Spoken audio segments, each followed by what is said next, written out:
그룹에서도 나를 보호할 수 없는 상태가 왔고 이게 뭐지? 하면서 갑자기 비행기가 추락한다 그럴까? 아니면 어떤 그 자동차 타고 가다가 100km로 달리다가 벽에 딱 부딪힌 느낌? 나는 잘못한 게 없다고 생각하는데 왜 이러지? 좀 정상으로 돌아가야 된다 생각해서 내가 처음으로 네. 우리 기자님이 전화가 왔길래 네. 그 약속을 지킨 거고. 네.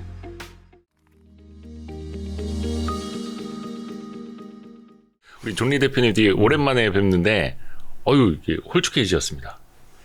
아니 홀쭉했었죠. 그다가 다시 또 요요. 요현상 다시 또 좀 배도 나오게 또 되고. 이게 강제 다이어트가 돼가지고 그렇죠. 맞아요. 이게 좀 제가 웃으면서 말을 할 계제는 아닌데 그렇죠. 아주 심하게 강제 다이어트를 하셔가지고. 맞습니다. 근데 건강은 좀 어떻게 괜찮으세요 이제? 오히려 더 건강해졌어요. 오히려 더. 네. 왜냐하면 잠을 많이 자니까. 그 전에는 잠을 많이 못 잤어요. 너무 바빠갖고. 아니 이 책에 보니까 계속 이제 악몽을 꾸셨고. 이거 웃으면서 얘기하면 안 되는데 저희가 이제 뭔가 이제 힐링. 그래요. 느낌으로 계속 하자고. 왜냐면은 저도 이제 또 기자니까 약간 좀 팩트체크 느낌으로 여쭤볼 것도 있기는 하고 또 많은 사람들이 생각보다 그 이상으로 이제 좀 과장해서 받아들이고 계시는 것도 있고 해서 그래요, 예. 그 부분은 좀 오늘 좀 많이 이야기를 해야 될 것 같습니다. 근데 그 얘기를 했는데 하여튼 이 책 앞부분에 이제 한국에 거의 들어와서 9년, 네, 맞아요. 10년 이렇게 하셨는데 참 소외라고 해야 될까요? 그런 이야기부터 사실은 안 하실 수가 없었겠다 생각이 들더라고요. 일단 그냥 최근에 좀 어떻게 지내셨는지가 궁금해요. 그렇죠. 작년 6월 달에 엄청난 나한테 개인한테는 그 엄청나게 하기도 싫은 일이 일어났죠. 네. 근데 사실은 말도 안 되는 일이라고. 근데 내가 너무 자세하게 밝히긴 좀 그렇고. 네.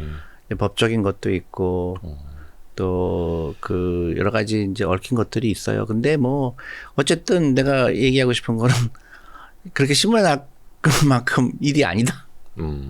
근데 한 매체가 저는 악의적이라는 생각이 들 수밖에 없는데 네.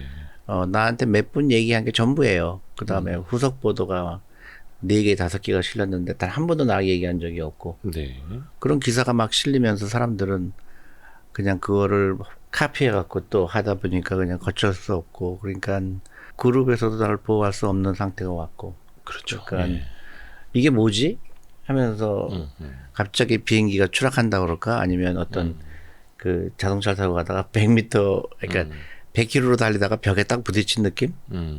나는 잘못한 게 없다고 생각하는데 왜 이러지? 그랬는데 그냥 뭐 걷잡을 수 없이 되니까 나는 이게 나한테 왜 이런 일이 일어날까 했는데 지금은 이제 대강 윤곽을 잡혀요. 이랬구나. 근데 내가 이제 아직은 밝기 좀 힘들고.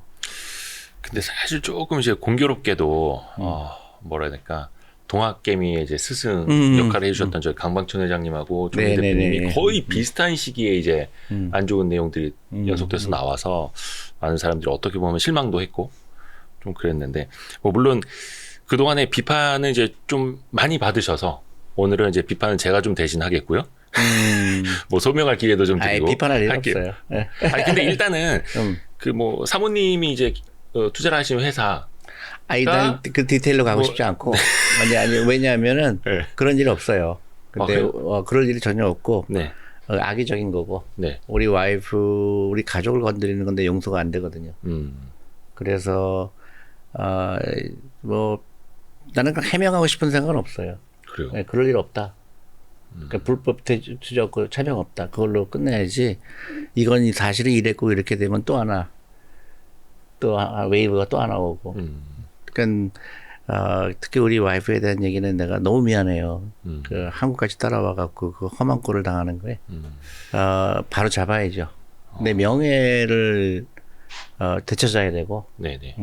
그리고 어떤 의도적으로 나의 명예를 깎아내리기 위한 그런 몇 사람들에 의해서 생긴 거기 때문에 그 대가는 치러야 된다고 생각해요. 약간 좀 뭔가 어딘가 의도적인 게 있었다라고 많죠. 생각하시는. 그럼요. 요즘 좀 어떻게 지내시는지를 여쭤봤는데 이 책에도 그런 이야기를 쓰셨어요. 진짜 뭐 비행기에서 초기에 떨어지는 느낌이다. 좀 그런 얘기가 들어가 있어요. 이게 그냥 보너스 체계가 가장 큰 문제였어요. 보너스. 네. 그러니까 임직원 성과급에서 그렇지. 뭔가 뭐 불만들이 좀 생기기 그렇죠, 시작을 그렇죠. 하면서 아 그래요. 나는 그게 나한테 오는 증오가 그렇게 클 줄 몰랐죠. 그래서 나는 이제 그게 내가 한국에서 치러야 되는 대가구나. 이 편견을 깨고 그러는 게 이렇게 힘들구나 그런 생각을 하게 됐죠. 예를 들어서 이제 나는 보너스라든가 이런 체계는 그러니까 그 예를 들어 뭐 회사 나는 일찍 들어왔으니까 내가 보너스 더 받아야 돼. 아니면 뭐 나이가 많으니까 아니면 내가 남자니까 미국은 그게 없거든요.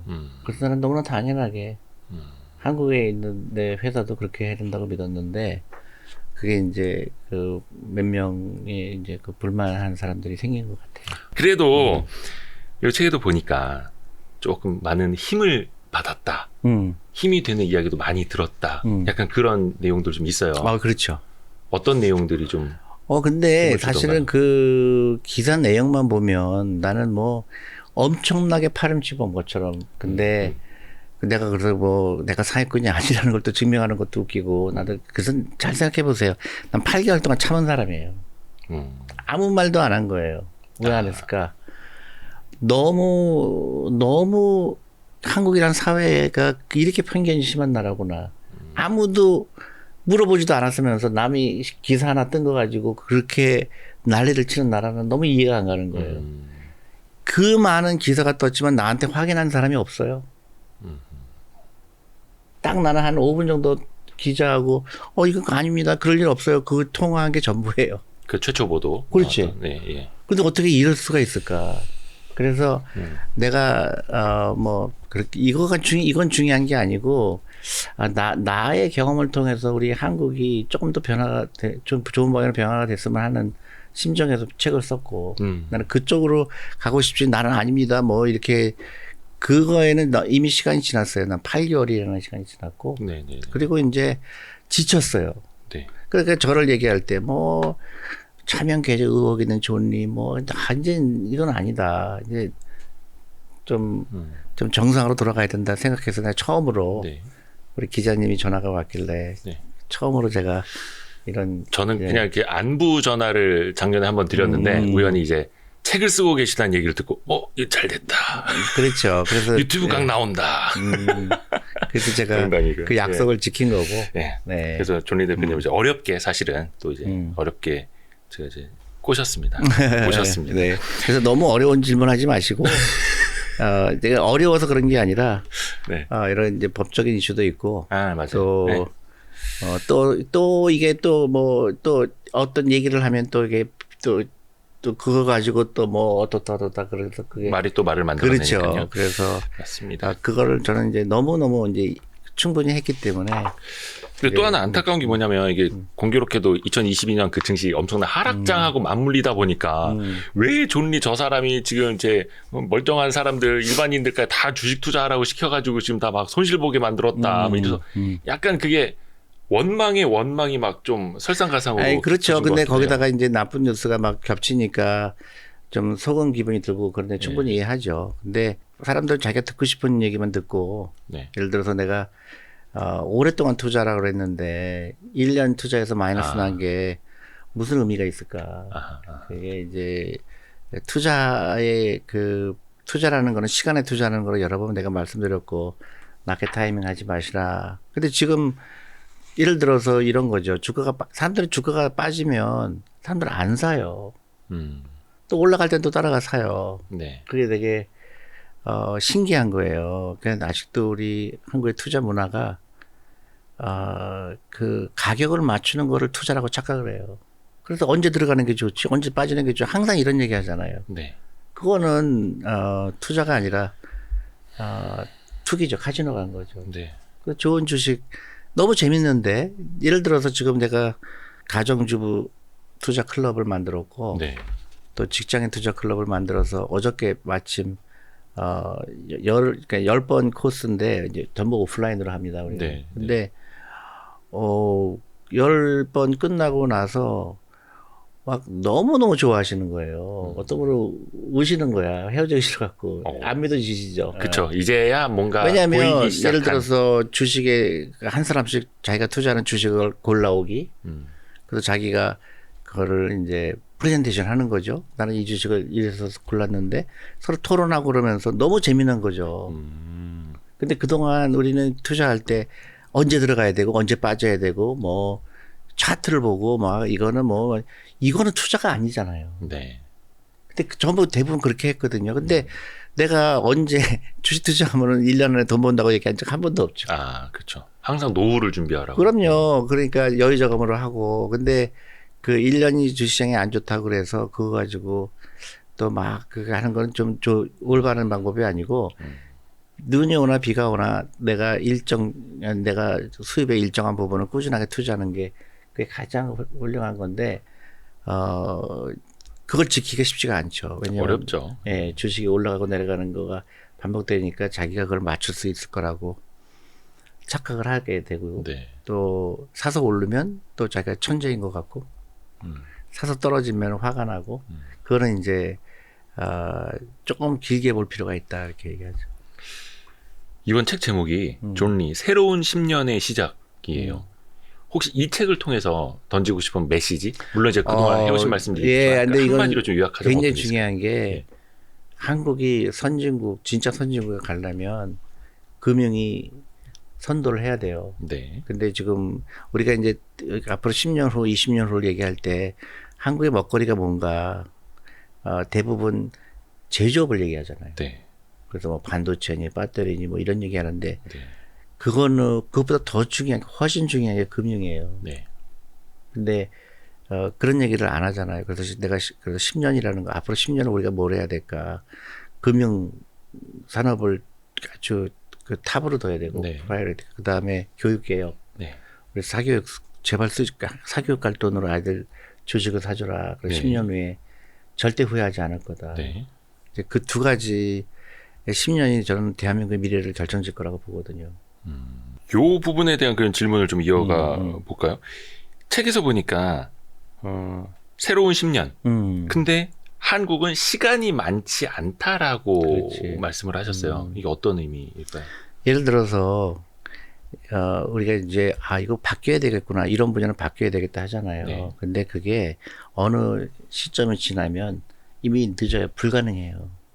바뀌어야 할 때 바뀌어야 하는데. 그렇죠. 그러니까 모멘텀이라는 게 있잖아요. 네. 근데 일본 같은 경우는 30년 동안 아하. 하락을 해왔잖아요. 네, 네, 네. 지금은 일본이 변하려고 해도 너무 늦은 거예요. 불가능해요. 네. 사람들 생각도 불가능하고 이미 구조적으로 바꾸려고 해도 네. 불가능해요. 왜냐하면 다 고령화가 돼 있죠. 그다음에 젊은 사람들도 이런 걸 배워본 적이 없죠. 그러니까 일본 같은 경우에 새로운 기업이 안 나오죠. 네. 그럼 이미 그런 창조 크리에이티브한 그런 그 모멘텀이 이미 다 죽어버린 거예요. 네. 근데 한국이 그쪽으로 가고 있죠. 한국도 지금 출산율 세계에서 꼴찌죠. 그렇죠. 그리고 이제 경제가 안 좋다고 그러는데 저는 그런 경제가 좋고 안 좋고는 언제든지 좋다가 나빠질 수가 있어요. 근데 근본적으로 대한민국이 어떻게 해야 될 거냐 그러면 교육을 바꿔야 되고 네. 창의적인 생각을 많이 하는 애가 나와야 그런 다음 세대가 나와야 되고 두 번째 똑같이 중요한 거죠. 금융이에요. 그러니까 금융이라는 게가 부가가치가 엄청나게 높은 거잖아요. 네. 그래서 금융이 예를 들어서 그리고 이제 금융이라는 게 좀 더 구체적으로 얘기하면 자산운용이에요. 자산운용. 네, 그러니까 옛날에는 금융하면은 은행 중심이었잖아요. 그렇죠. 은행 보험. 근데 그 시대는 갔어요. 미국의 금융기관 하면 떠올리는 게 전부 자산운용사잖아요. 블랙락이라든가 블랙스톤이라든가. 예. 그 단위가 어떻게 돼요? 막 경이잖아요, 경. 네. 그래서 미국을 이끄는 거거든요. 네. 그런 그러니까 예를 들어 은행은 담보가 필요하잖아요. 그렇죠. 그럼 어떤 새로운 기업이 나왔을 때 담보가 없는 경우에는 펀딩을 받을 수가 없잖아요. 그러니까 새로운 기업이 나올 수가 없고 네. 그냥 옛날 기업밖에 그 자본을 조달할 수밖에 없잖아요. 네. 근데 자산운용사는 어떤 자본 그 경영진의 능력이라든가 어떤 경영진이 갖고 있는 회사 갖고 있는 경쟁력을 가지고 투자를 하잖아요. 네. 그러니까 확장성이 높죠. 그래서 자산운용사가 너무너무 중요하다. 맞습니다. 그래서 젊은 사람들이 뭘 해야 될까요? 자산운용사를 차려야 돼요. 자산운용사를 차려라. 그렇죠. 펀드 매니저가 되어라. 펀드 매니저가 되어라. 네, 네. 특히 여성들 관심 가져라. 여성들의 펀드 매니저 진출력이 한국 세계에서 꼴찌잖아요. 찾아보기 힘들어요. 꼴찌잖아요. 네. 그러니까 지금 이거를 바뀌지 않으면 대한민국 미래가 없다. 끊임없이 교육을 해야 돼요. 그래서 제일 중요한 거는 국영수에 너무나 그런 시간과 돈을 쏟지 말아라. 그리고 그 점수 경쟁하지 말아라. 점수가 무슨 의미가 있어요? 자산운용사 그거 잠깐 이야기도 해주셨습니다만 우리나라에서 이제 금융사 하면 이제 은행이 가장 크고 그렇죠. 금융 계열사 중에서도 이제 사장단 회의할 때 자산운용사 저 끝에 가서 앉잖아요. 그렇지. 회사 규모가 원체 맞아, 작으니까. 맞아요. 근데 미국 같은 거 완전 반대죠.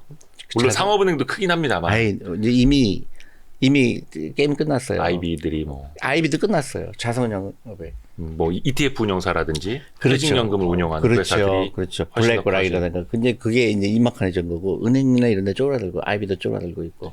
거의 그 주주 구성 보시면 아시겠지만은 이제 외국 기업들 뭐 빅테크는 물론이고 큰 회사들 최대 주주가 거의 다 그 ETF 운용하는 막 이런 운용사들이. 그러니까요. 어마어마. 저기 우리나라도 그렇게 돼야 돼요. 우리나라도 그렇게 돼야 돼요. 그래서 그게 금융이 뒷받침을 해줘야 새로운 기업이 나오잖아요. 새로운 기업이 나오려고 그러는데 이 자본력이 없으면 나오고도 죽죠. 그럼 전부 은행 가서 담보를 줘야 되는데 담보가 없잖아요. 그렇죠. 그러니까 일본 같은 경우 계속 좀비 기업이 나오는 거예요. 담보 없이는 성장도 못하고. 그러니까 또 그게 또 일본은 또 더 그런 게 기업을 망하게 못 하잖아요. 기업은 망해야 되거든요. 사실은 죽고 태어나고 우리 피부같이 예. 새로운 해야 되는데. 그러니까 몇천 개가 망하고 몇천 개가 새로 생겨야 되거든요. 네.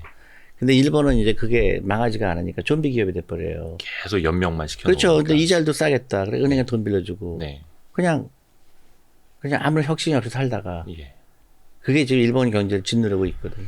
근데 우리는 그러면 안 되잖아요. 근데 우리나라는 출생률이 전 세계에서 꼴찌잖아요. 그렇죠. 그러니까 이거를 앞으로 10년 동안 바꾸지 않으면 걱정이 큰 거죠. 근데 그 두 가지 축이 교육과 금융이라고 보는 거죠.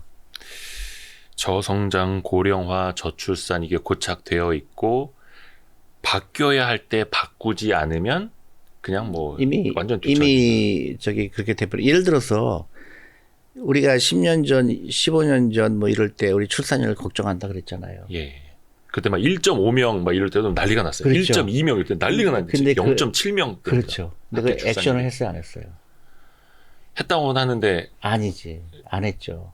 그때 만약에 예. 강력하게 개혁을 했으면 이 상황까지는 안 오죠. 근데 점점 이게 이제 이대로 5년, 10년이 가면 그때는 이미 게임이 끝난 거예요. 그렇죠.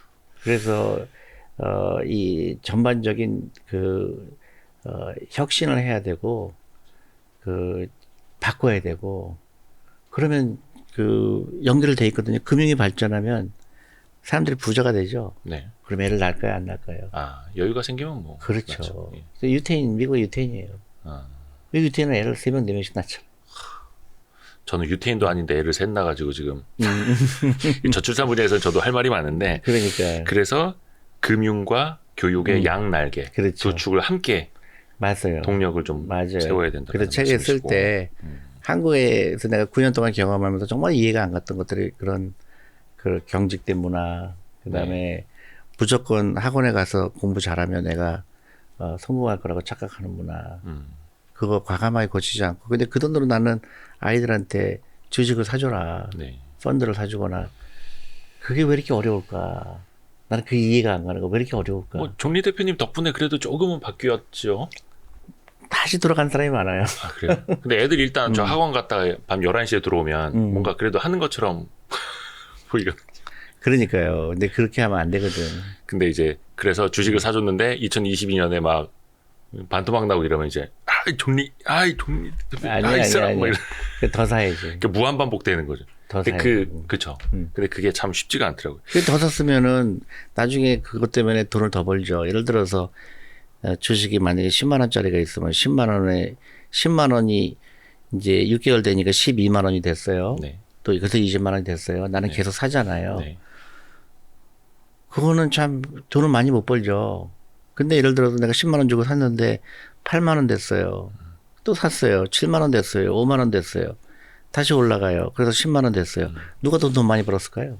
그렇죠. 내려갔다 왔을 때. 그러니까. 근데 사람들은 과학적이지가 않아요. 내가 주식 투자할 때 나 앞으로 10년 동안 난 꾸준하게 투자할 거야. 그러면 주식시장에 그러니까 가격이 내려간 게 되게 좋은 거잖아요. 네네네.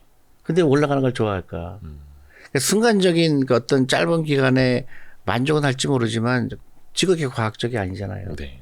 뭐 근데 사실 우리나라는 근데 약간 그런 안 좋은 학습 효과도 있는 게 장기 투자를 했는데 기업 지배구조 개선한답시고 막 기업 분할하고 막 물적 분할 재산 이런 게 너무 많아서 사람들이 대한민국에선 장기 투자가 좀 안 되는가 보다라고 근데 했던 게 있는데 그것도 매스컴이에요. 그래요? 안 그런 기업이 훨씬 더 많지.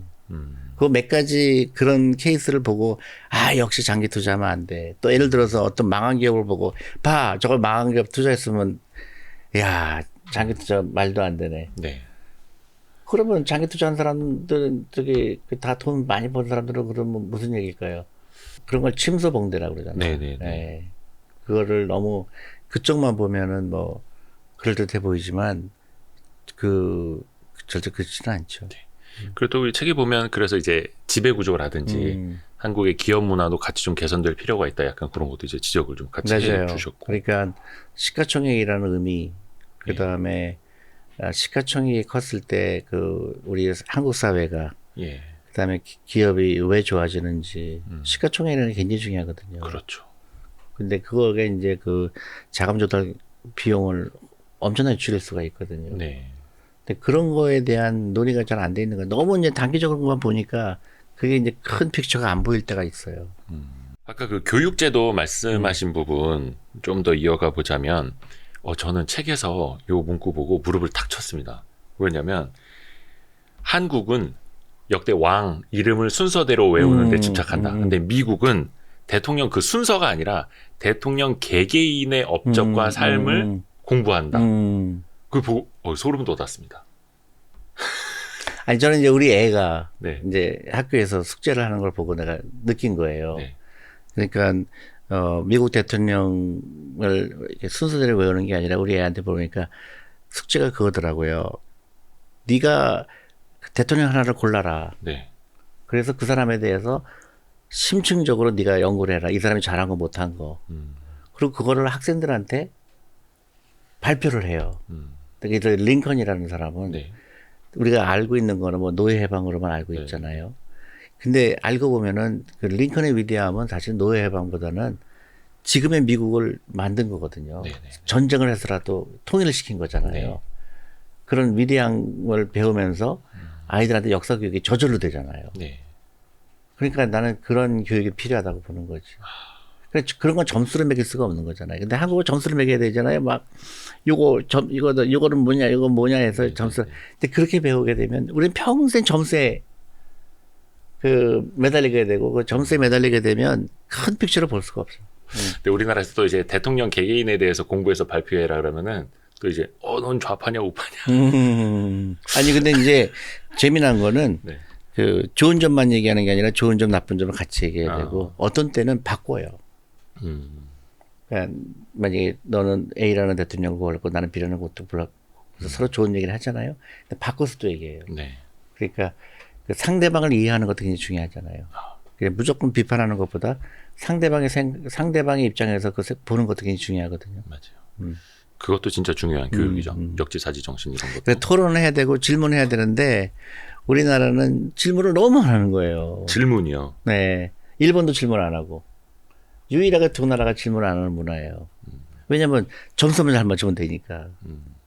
그게 치명적이죠. 굳이 질문할 필요도 없고 토론할 필요도 없고 암기 잘하면 시험 잘 볼 수 그렇죠. 있고 뭐 이런. 네. 그러니까 이제 한국 학생들이 어디 나가서 손 들고 질문하는 거 되게 두려워한다. 두려워하죠. 예. 그러니까 어떻게 하냐면 맨 뒤에 앉아요. 예. 선생님하고 시선이 안 되게. 제가 한국에서 제일 느꼈던 거는 되게 신기한 거예요. 미국에서는 이제 CEO가 식사를 하자 그러면 네. 난리가 나요. 그 옆에 앉으려고. 그렇죠. 앞에 앉거나. 그래서 대화를 해야 되니까 그래 자기를 부각시키는 거죠. CEO한테 나 이런 사람이다. 네. 그럴 때 기회가 많지 않잖아요. 그럼요. 저녁 먹으면서 네. 난 누구고 뭐 어디. 근데 한국에 와서 내가 저녁 사주려고 직원들하고 이렇게 모이면 나하고 시선이 안 맞추는 데부터 앉는 거야. 여기는 다 비어 있어요. 그건 그냥 존리 대표님이 싫었던 거 아닙니까? 뭐 그렇다고 너무 꼰대라고? 너무 마음이 아프지만은 네. 내가 볼 때 네. 그건 아닌 것 같고 네. 이게 그 우리나라가 어렸을 때부터 그냥 혼자 공부하는 것만 배웠으니까 그런 게 낯설은 거예요. 근데 그게 뭐가 문제냐면 개인도 발전을 못하지만 그 회사도 불행한 거예요. 내가 아무것도 안 해도 괜찮다고 생각하는 거거든요. 그리고 또 하나 재미난 거는 문화적 충격이라고 볼 수도 있어요. 저는 이제 한국에서 처음 와봤기 때문에 그 미국은 내가 이제 내 잡이 예. 여러 가지가 있을 수가 있잖아요. 이것도 하고 저것도 하라고 네, 그러잖아요. 네. 회사가. 근데 내가 한 5개 정도 잡이 있어요. 네. 근데 하나를 너 이거는 저 옆에 사람 줘. 너 4개만 해. 그러면 미국에 있는 직원들은 긴장을 해요. 자기 업무 같은 걸 분산을 시켜주면 업무가 줄어든다는 거가. 어. 그러면 야 나 해고 하려고 그러는 거야. 내가 나를 뭐 배척하는 거야. 근데 저 한국에서 깜짝 놀랐어. 한국에서 내가 일을 더 주면 네. 안 하겠다 그래. 일을 더 주면 싫어하고.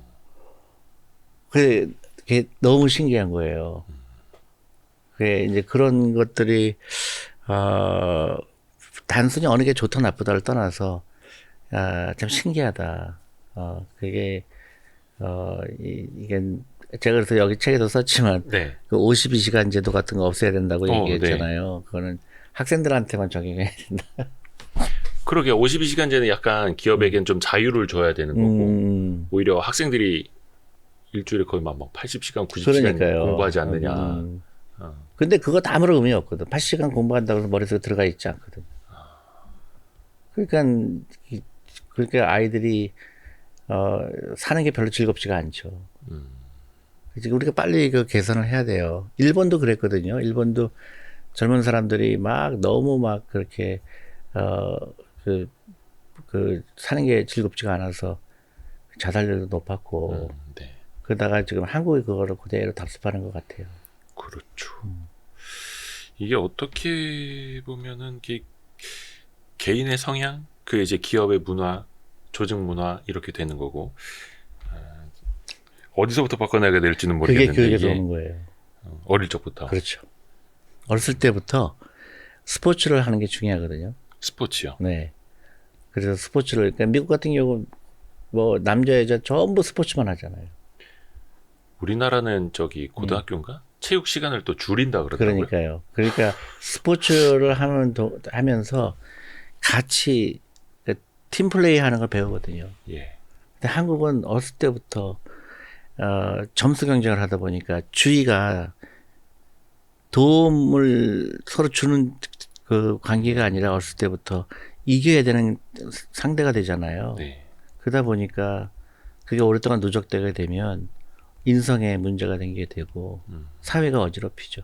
그 우리나라는 스포츠라고 하면은 그냥 의무적으로 해야 되는 그 체육 시간 정도. 그렇죠. 아니면 조금 더 열심히 하면 더 선수 될 거냐? 그렇죠. 그래서 그냥 아예 선수하는 그 반으로 빠지도록 하고 공부 안 해도 하게 되고 또 근데 선수 한다고 이제 빠진 친구는 또 승부에 이제 굉장히 또 좌우되는 삶을 그렇죠. 살게 되고 아니면 할 게 없으니까 잘못 안 되게 되면 큰일 나니까. 네. 근데 어렸을 때부터 스포츠도 하고 공부도 다 할 수 있는 거거든요. 네. 근데 한 가지만 택해야 되는 그게 너무너무 한국은 이해가 안 가는 거예요. 그 너는 운동할 건데 뭐를 공부하고 있냐고. 그렇죠. 근데 또 운동하다 예를 들어 다쳐서 막 운동을 계속 못하면 그동안에 또 공부를 안 해왔기 때문에 그냥 붕 떠버리고 막 그런 친구들도 많더라고요. 요게 참 엄연한 현실인데. 근데 누구라도 얘기를 해야 될 것 같아서 제가 대신에 이제 제가 저기 부자 학교를 설립한 이유는 네. 학원 갈 시간에 여기로 오면 너는 부자 되는 거 한다. 근데 그 용기가 필요하다. 그래서 제가 이쪽 분야로 내가 해야 되겠다. 처음에는 그게 어렵다 하더라도 한 명, 2명이 한 명은 부자가 되고 한 명은 그냥 공부는 잘했는데 부자가 안 되면 그걸 사람들이 알게 될 거라고 생각해요. 근데 사실 이 제도 안에서 개개인이 변화하는 건 좀 한계가 있잖아요. 그래서 항상 이제 시험을 없애야 된다고 말씀을 해주시는데 뭐 그게 이제 뭐 반영이 될 가능성이 안 되겠죠. 예. 네. 근데 아예 시험을 없애야 된다고 주장하시는 이유는 뭘까요? 지금 전 세계적으로 시험이 없어지고 있어요. SAT가 예. 미국의 SAT가 지금 없어지려고 그래요. SAT는 우리나라 수능 같은 그렇죠. 거죠. 미국의 수능 그게 같은 전혀 도움이 안 된다는 걸 깨닫기 시작했어요. 그래서 미국 대학교에서 네. SAT 점수를 반영 안 하겠다고 하는 숫자가 80%예요. 이미 전 세계적으로 이 점수를 따져서 사람을 평가하는 게 얼마나 바보 같은 시스템인가 아는 거예요. 그러니까 책에도 보니까 SAT 2000점이나 2400점 만점이나 사실은 별 차이가 없다라고 말씀하셨어요. 없죠. 그러니까 2000점이나 2100점의 차이는 없지만 2000점하고 1000점은 차이가 크죠. 네. 1000점 받으면 대학교에서 얘 대학교에서 왔을 때 따라가기 힘들겠구나. 뭐 가르쳐도 얘는 뭐 그렇죠. 1000이면 이거 좀 힘들겠다. 근데 그 정도의 추측이지 2400이 2300보다 잘한다고 생각하지는 않거든요. 근데 우리나라도 점수 1, 2점 가지고 등수를 막 매기고 막 1등급, 2등급, 3등급 저는 그게 너무 이해가 안 가는 거예요. 아니 사람을 어떻게 등급을 매겨? 그러면 4등급이 되는 기름은 얼마나 자존심이 상하겠어요. 근데 그렇게 해야지 뭔가 차별적으로 순서를 놓고 누구나 다 인류대를 가고자 하기 때문에 순서대로 가려면 등수를 나눠야 한다는 게 그거는 공정한 게 시험제도잖아요. 아니라 편리성이죠. 편리성. 네. 예를 들어서 이 두 사람을 놓고 봤을 때 한 네. 사람이 더 경쟁력이 있다고 그 점수를 판단한다는 얘기는 지극히 잘못된 거 아니에요? 네. 사람이 갖고 있는 능력이라는 거는 한 10,000가지가 있잖아요. 네네네. 뭐 공부 잘하는 것도 있겠지만 뭐 만약에 자선형사라고 그러면 주식 잘 고르는 사람이겠죠. 네. 그다음에 그 철학이 있어야 되고. 근데 그 사람은 점수로만 만약에 자선형사에서 점수로만 뽑는다 그러면 그 자선형사는 망할 가능성이 커요. 그렇잖아요. 그렇죠. 근데 한국 시스템은 그거예요. 점수로 뽑아요.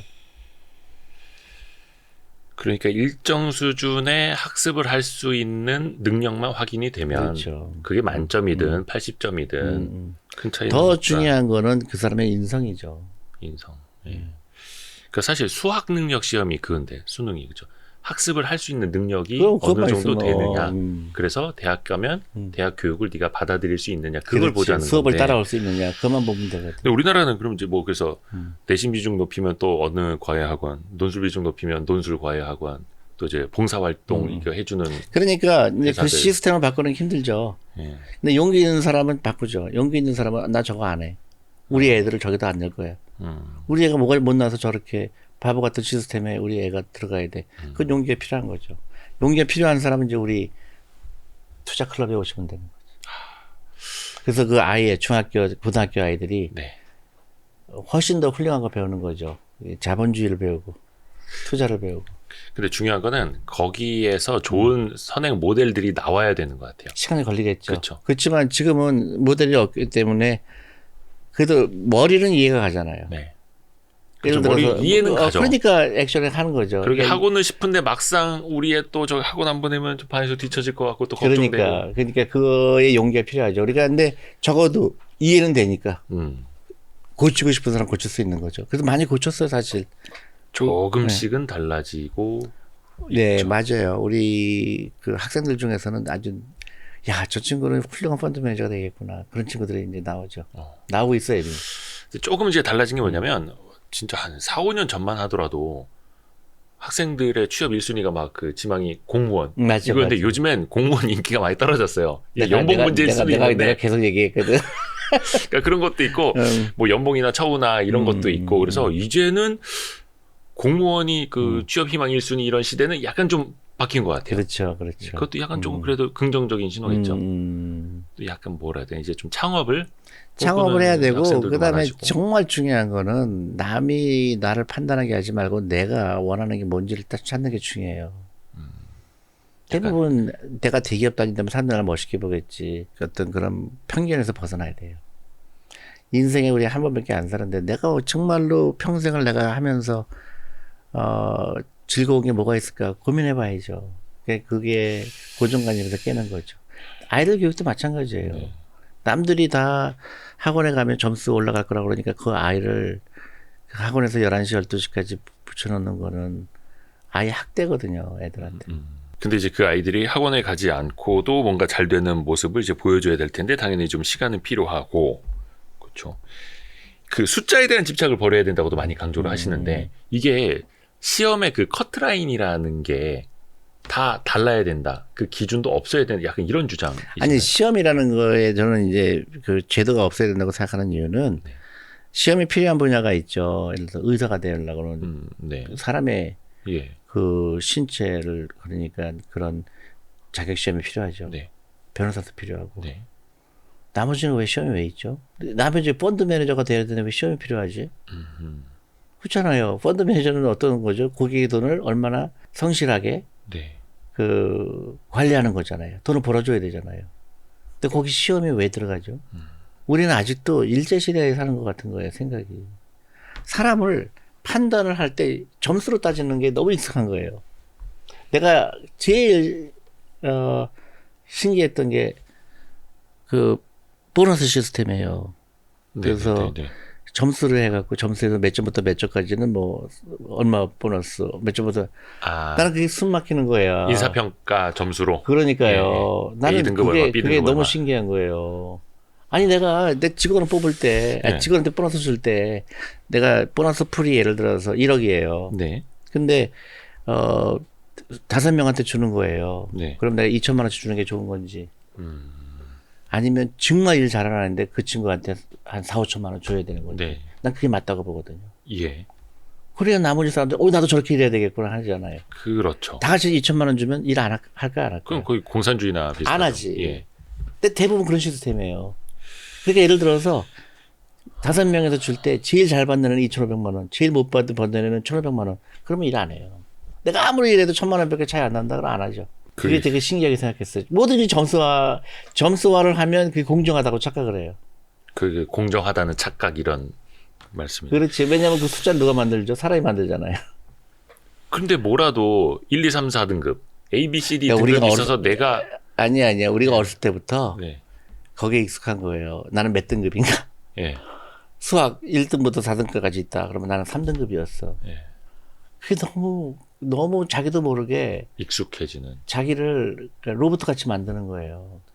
그러니까 그 틀이 없으면 오히려 막 되게 어색해지는 거죠. 그렇죠. 틀이 없는 게 당연하거든. 사람은 다 틀리잖아요. 예. 성격도 틀리고 키도 틀리고 그냥 뭐 피부 색깔도 틀리고. 근데 그걸 어떻게 점수화해요? 근데 다만 그 회사가 요구하는 인재상은 있죠. 그 얼마큼 이 친구가 참여하는가, 오너십이 얼마큼 있는가. 그게 중요하죠. 네. 회사 돈을 벌어주나. 그게 제일 중요한데 그거는 점수로 따질 수가 없어요. 점수 따질 수가 없어 대부분. 예를 들어서 이 친구가 정말 회사에서 열심히 하는지 못하는지 점수 절대 따질 수 없죠. 그렇지만 나는 알죠. 점수로 할 수 없는 게 많지만 나는 이제 이 친구가 일을 열심히 하구나, 열심히 하는구나. 당연히 알잖아요. 그렇죠. 그러면 내가 보너스 풀이 1억인다 그러면 이 친구는 3천만 원 줘야 되겠다. 난 1,500만 원 줘야 되겠다. 그건 내가 결정하는 거예요. 네. 그렇지만 그게 당연한 거죠. 그렇지만 그걸 꼭 숫자화한다고 그래서 맞는 건 아니죠. 숫자화하면 그럴듯하지만 가장 정확하지 않은 거죠. 나는 뭐 12시간 일했는데 쟤는 9시간밖에 일 안 한 것 같은데 막 이렇게 되고. 그렇지. 그러면 그걸 점수로 따져갖고 너 일한 시간 얼마야. 그래서 체크 박스하고 갖고 요거는 또 몇 점 가산점 또 요거 뭐 몇 점 가산점 말도 안 되는 얘기지. 그 미국도 미국은 그런 시스템이 없어요. 그냥 보스가 알아서 다 보스가 결정을 알아서 하죠. 그러면 그것도 그냥 뭔가 이제 주관적인 평가로 해도 아니, 그러니까 이런 상관이 거예요. 예를 들어 저 같은 경우는 뭐 다 맞다 그런 거 아닌데 저는 이제 그 미국 제가 이것도 책에 썼지만 미국의 금융기관은 이 플랫 오거니제이션이라고 그러잖아. 플랫하다는 게 뭐냐면 내가 보고 라인이 별로 없어요. 그러니까 수평적인 문화. 그렇죠, 그렇죠. 예. 그러니까 나는 내 보스한테 가거나 아니면 내 보스의 보스 사장이 그러니까 두 명밖에 없는 거예요. 네. 내가 리포팅해야 될 사람이. 네. 근데 이제 내 보너스 결정할 때 이제 내 바로 위에 사람이 나를 결정하잖아요. 네. 그러면 1년이 지나고 나면 이제 나한테 너 보너스는 어떻게 될 거야? 숫자를 줘요. 끝이에요. 너는 뭐 얘보다 잘했고 못했고 절대 얘기 안 하죠. 그러니까 내가 봤을 때 너는 얼마 정도 받으면 돼. 그리고 만약에 내가 아니다. 너무 적게 줬다. 그러면 항의하거나 나가는 거죠. 근데 한국에 와서 보니까 저는 진짜 몰랐던 게 숫자를 다 공유했다는 걸 몰랐어요. 너 얼마 받았니? 난 얼마 받았는데. 그렇죠. 근데 그게 우리나라에 갖고 있는 경직성이구나. 뭐든지 숫자에 몰두하는 거. 근데 그 미국은 개인주의가 원체 있으니까 그게 가능했지. 우리나라는 좀 관계주의, 때로는 집단주의 이게 강하잖아요. 그래서 더 사람들이 못 받아들일 수밖에 없는 건 뭐 아닌가. 그럴 수도 있겠지만 예. 그러면 다 같이 망하죠. 좀 그래서 그걸 이제 더 개선을 해야 된다. 그렇죠. 그게 바꿔나가야 교육에서 온 된다. 거고 그다음에 그게 이제 어느 게 정의로운 거냐, 어느 게 더 페어하냐. 네. 나는 그 점수화하는 건 페어하다고 생각하잖아요. 편리성이다 그거는. 편리성을 공정성이라고 착각해서는 안 된다. 그렇지. 그다음에 거기 시간이 얼마 많이 들어가요. 뭐 이 체크 박사하는 게 아, 그렇죠. 오히려 그것도. 이게 얘는 뭐 아침에 일찍 퇴근한다 그래서 3점, 요거 뭐 2점, 요거는 뭐 요거를 많이 팔았으니까 요거는 뭐 가산점 줘서 6점. 숨이 막히는 거예요. 이 짓을 왜 할까? 그러니까 일로서 성과를 내야 되는데 뭔가 잘 하는 것처럼 보이려고 오히려 그렇죠. 노력을 그거를 하게 되는. 이제 공정이라고 믿게 되고. 음, 그러니까 진짜 중요한 건 뭐죠? 회사는 돈을 벌어오는 거죠. 그렇죠. 성과죠. 네. 근데 돈을 벌어오는 것보다 그 안에 있는 그런 중요하지 않은 거에 시간 쓰고 노력을 하는 걸. 그러니까 우리나라 교육 시스템하고 똑같아요. 이 아이를 정말 인재로 만드는 거에 교육에 신경 쓰지 않고 뭐죠? 점수, 등수. 그러다 보니까 너무나 경쟁력이 떨어지는 거죠. 편의성. 그 메리츠 자산운용 계실 때 그래서 막 근무 시간도 자유화하고 그럼요. 이 수평적인 소통을 좀 하려고 하고 이렇게 많이 좀 바꾸시려고 하셨다고. 근데 그게 좀 잘 됐나요? 아니면은 벽에 좀 많이 부딪히셨는지? 그러니까 저는 이제 그런 게 내가 조금 너무 내가 이해를 못했구나 하는 것도 있어요. 네. 그러니까 난 좋아할 줄 알았어 다. 이제 회식 없었거든요. 난 집에서 식구들하고 보내러. 아, 네, 네. 그때 몇 명 남자 직원들은 불만 있는 거예요. 그래요. 우리 이제 회사 돈으로 술 먹고 싶었대. 예를 들면 요즘 물가가 많이 올라서 뭐 저 회사 회식이 그러니까 다시 인기가 많아졌답니다. 그게 우리나라가 이제 아까 내가 10년이라는 얘기, 10년 동안 저는 그런 편견을 바뀌어야 된다고 봐요. 뭐 내가 얘기하는 게 무조건 다 그런 건 아니지만 내가 9년 동안 한국에 있으면서 회사를 경영하면서 훨씬 더 좋은 환경을 만들 수 있다는 생각을 하는데 왜 그 고정관념을 깨려고 하지 않을까? 내 나름대로 이제 교육 분야하고 이런 금융 분야는 조금 우리가 좀 깊이 생각해 볼 필요가 있다 생각하는 거죠. 그렇죠. 이 고정관념이 이제 고정되어 있으니까 고정관념이죠. 그렇죠. 근데 그걸 깨려고 하는, 그걸 파괴해야죠, 파괴. 파괴하는 거는, 자꾸 토론 문화가 있어야 되고, 질문해야 되고, 네. 그 다음에, 잘못됐을 때는, 이쪽으로 가면 좋겠구나 하는 그런 게 있어야 되는데, 우리 일본하고 비슷하죠. 제가 일본 얘기를 자꾸 듣는 이유는, 네. 저는 일본은 30년 전부터, 일본은 심각한 문제가 있겠구나 하는 걸 느꼈거든요. 네. 네. 너무 놀랍게도 한국이 일본처럼 되고 있는 거죠. 어떻게 보면 이제 그 성향들이 모여서 문화가 되는 거고 문화가 쌓여서 이제 역사가 되는 거다 보니까 그러면 안 된다. 사실 이렇게 해서 깨닫고 바뀌어야 하는구나. 그래서 하나라도 좀 바꿔 나가면. 그래서 그런 아웃라이어가 필요해요. 파괴하는 사람이 필요해요. 파괴자. 네, 그래서 남이 보면 미친 사람이 안 나와야 돼요. 존리 대표님이? 아니, 그러니까 이제 스티브 잡스 같은 사람이 나와야 되고 일론 머스크 같은 사람이 나오는데 그건 교육에서 오는 거예요. 남들하고 똑같이 하는 교육을 받으면 그런 위대한 사람이 안 나오죠.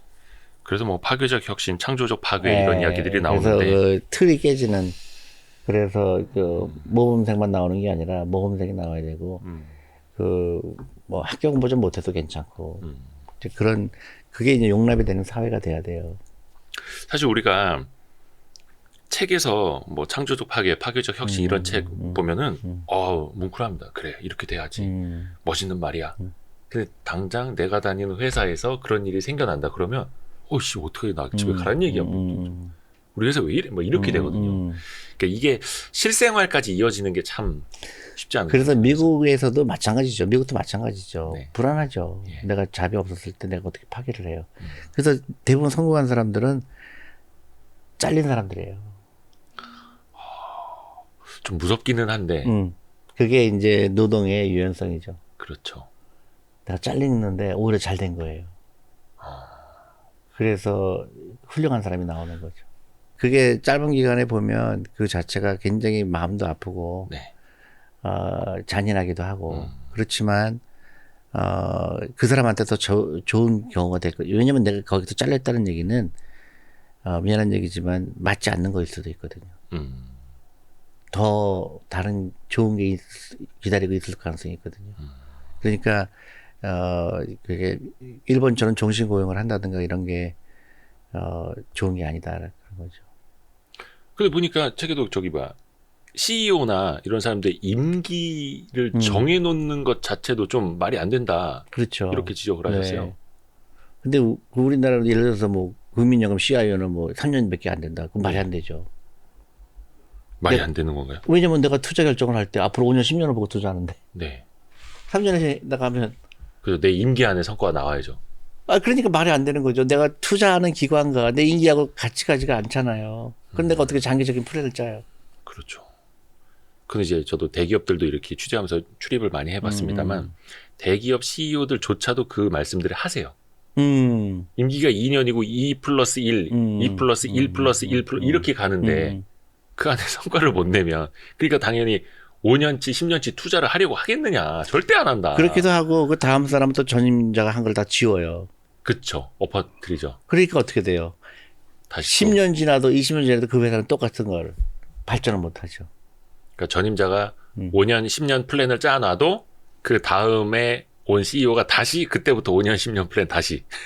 그렇지. 자기의 자기 걸로. 자기 걸로. 그러니까 합리적이지가 않죠.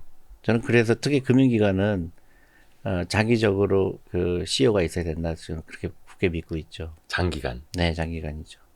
근데 우리나라는 CEO, 특히 이제 금융사에서 CEO가 장기간 있다 그러면 장기 집권한다, 내부 정치한다, 막 구중궁궐 만든다 이러거든요. 기업은 민주주의가 아니에요. 기업은 민주주의가 아니다. 민주주의가 아니죠. 기업은 독재죠. 그래요? 왜? 왜냐면 기업은 목적이 완전 틀려요. 민주주의는 그 목적이 그런 그 전체적인 그 뭐랄까요 화합이라든가 이런 거지만 기업은 뭐예요? 이윤 추구잖아요. 그렇죠. 그러니까 사람도 해고해야 되고. 그 어떻게 보면 독재지 뭐 나가기 싫으면 나가라 그러는 거 아니에요. 유파이어 그러고 그렇지. 내보내고 막. 기업은 민주주의가 아니다. 기업은 독재다. 오히려 그래서 CEO들에게 권한과 책임 주잖아요. 근데 못하면 어떻게 돼요? 당장 쫓겨나죠. 잘리고 네. 법적 책임도 묻고. 네. 근데 잘하면 연봉도 뭐 한 100억. 미국 보면 몇 천억 뭐 이렇게 받아가는 그렇죠, CEO들도 그렇죠. 있고. 네. 기업은 민주주의가 아니다. 독재다. 야, 이 말을 굉장히 뭐라든가 되게 낯설게 들으시는 분들은 꽤 많으실 것 같아요. 그것도 비난하겠죠. 네. 근데 길게 보면 네. 이제 우리가 여러 가지 경제 위기를 겪었잖아요. 네. IMF도 겪었잖아요. IMF 겪은 근본적인 이유는 노동과 자본의 유연성이 없었기 때문에 그래요. 노동과 자본의 유연성. 네. 그래서 우리나라가 지금 노동의 유연성이 굉장히 떨어지잖아요. 그렇죠. 예를 들어서 나는 이제 그런 거, 정규직, 비정규직이 있는 것도 굉장히 신기한 거예요. 왜 정규직, 비정규직이 있지? 그러니까 2년이 지나면 정규직으로 되잖아요. 네. 그러니까 2년 지나기 전에 어떻게 돼요? 해고하죠. 그러니까 노동자한테 절대 불리한 제도죠. 근데 오히려 불리해지죠. 해고가 쉬우면 뽑았다가 해고하면은 고용을 많이 하죠. 네. 근데 이 부분이 되게 어려운 부분이더라고요, 이게. 근데 이제 그래서 이런 언더스탠딩이 필요해요. 그러니까 어느 게 유리한가. 52시간제도 마찬가지예요. 이게 왜 필요할까. 근데 이런 건 토론 문화가 없어서 그래요. 그러니까 내가 이런 얘기를 하면 사람에 따라서 굉장히 나쁘게 듣는 사람이 있고 더 좋게 듣는 사람도 있는 거예요. 자기 진영에 따라서.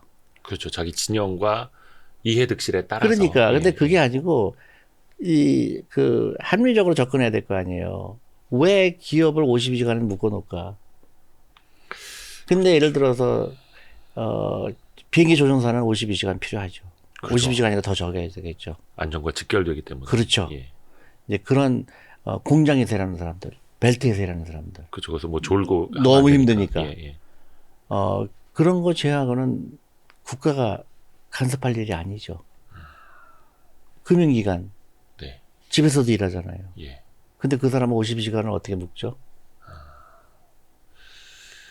우리나라 은행이나 금융회사들은 오후 5시인가 6시 되면 PC가 자동으로 꺼집니다. 그 시스템적으로 해놨죠. 그 노조에서 막 그런 거 요구를 해가지고. 그것도 의미가 없어. 그러니까 알아서 하는 게 제일 좋아요. 이 근무 시간과 능력은 완전 틀리거든요. 그래서 나는 메리츠에서 자택근무만 하게 했거든요. 아니 펀드 매니저의 평가는 네. 그 사람이 몇 시간 일했냐는 아무 중요한 게 아니잖아요. 그렇죠. 낮잠만 자도 그 사람한테는 고객 돈을 얼마큼 벌어줬느냐가 판단이지. 나 아침 7시에 와서 8시에 집에 갔어요. 그게 안 통하죠. 오늘 점심 식사 같이 한 모 자산운용사 대표님은 오전 11시에 출근을 하시더라고요. 그래서 참 부러운 직업이라고 그랬는데 성과만 내면 된다. 당연하죠. 그렇지만 성과를 못 내면 뭐 나 50시간이라 500시간 일해도 잘리는 거죠. 네, 그렇죠, 그렇죠. 그렇죠.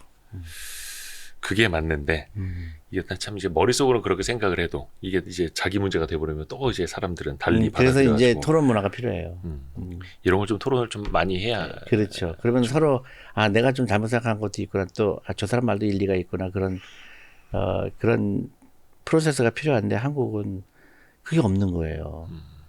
그리고 또 이제 노동을 하시는 분들은 약간 이런 규제로 인해서 본인이 이제 보호받는다라고 생각을 하는데 그렇죠. 결국은 어떻게 보면 이제 보호가 안 되죠. 갇혀버리는. 보호가 안 되죠. 아까 얘기했듯이 해고가 쉽지 않으면 안 뽑죠.